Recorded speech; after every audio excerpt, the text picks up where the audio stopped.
मणिपुर की घटना से पूरे देश के अंदर आक्रोश है। संसद के दोनों सदनों में लगातार हंगामा है। बातचीत के लिए आरएलपी के संयोजक और सांसद हनुमान बेनीवाल जी हमारे साथ हैं।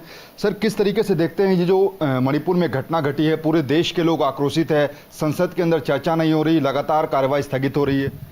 देखिए, देश के आज़ादी के 75 साल बाद मोदी जी और इनकी सरकार जो दावे कर रही है, अगर मणिपुर में इनकी सरकारी जगह किसी और की सरकार होती तो अभी तक तो ये राष्ट्रपति शासन वहाँ लगा चुके होते। दूसरी अगर सरकारें होती तो ये गवर्नर से रिपोर्ट ले चुके होते। दुर्भाग्य इस बात का है कि जो सरकारी आंकड़े हैं वो भी सही नहीं है। मृतकों की संख्या सरकार तो बहुत कम बता रही है। हमने सर्वदलीय बैठक में भी इस बात को उठाया था, तो हमें आश्वस्त किया था कि सदन में इसकी चर्चा होगी और हम ये डिमांड कर रहे थे कि प्रधानमंत्री को सदन में आना चाहिए। आज यही डिमांड सारे विपक्षी दलों की थी।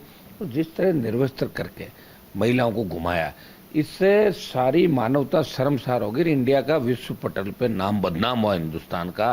जो दावे ये कर रहे थे वो दावे धरे रह गए। और पुलिस वहाँ की जो है, वहाँ का सिस्टम है, वो जातियों में दड़ों में बंट गया।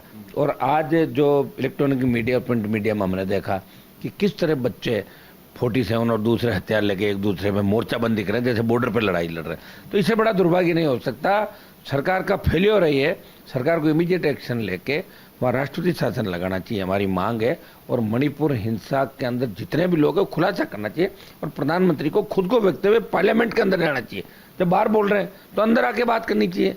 और राजनाथ सिंह जी से दूसरों से वक्तव्य दिलाना चाहते थे, हम ये चाहते हैं कि खुद वक्तव्य प्रधानमंत्री इस मामले में दे। और ये जो मणिपुर की हिंसा है, इससे सबक लें कि दोबारा इस देश के अंदर ऐसी घटनाएं कारित नहीं हो। एक जानकारी ये निकल कर आ रही है कि जो राष्ट्रीय महिला आयोग की अध्यक्ष हैं रेखा वर्मा, उनके पास इस तरीके की शिकायतें जून के महीने में आ गई थी। तो आखिर क्यों इन चीजों को सामने नहीं लाया गया? क्या इस वीडियो के आने का इंतजार किया जा रहा था? देखिए, आप जानते हैं कि अपने लोगों को बचाने के काम ये सरकारें हमेशा करती थी। स्टेट गवर्नमेंट रही हो चाहे दिल्ली की सरकार। दिल्ली की सरकार ने तो लोकतंत्र की एक तरीके से हत्या कर दी हर जगह। आप देखिए तो लोकतंत्र को एक तरीके से तो खुद के अंदर ही मानते हैं कि हम ही लोकतंत्र के असली रखवाले हैं।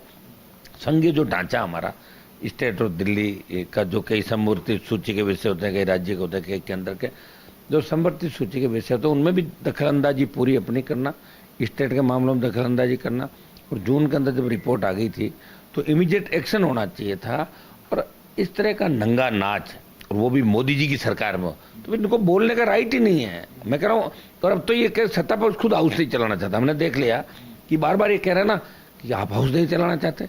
आप ये मैसेज ये दे रहे हैं उसके माध्यम से कि फोटो तो सिर्फ चेयर की दिखेगी बाहर पब्लिक के अंदर, फोटो चेयर की दिखती, बाकियों को नहीं। बाकी तो हम नारे लगाते हैं, अंदर तख्ती लेके खड़े हो जाते हैं। तो अंदर जो हाउस के अंदर फोटो दिखती है वो सरकार की तरफ से कि आप हाउस नहीं चलाना चाहते।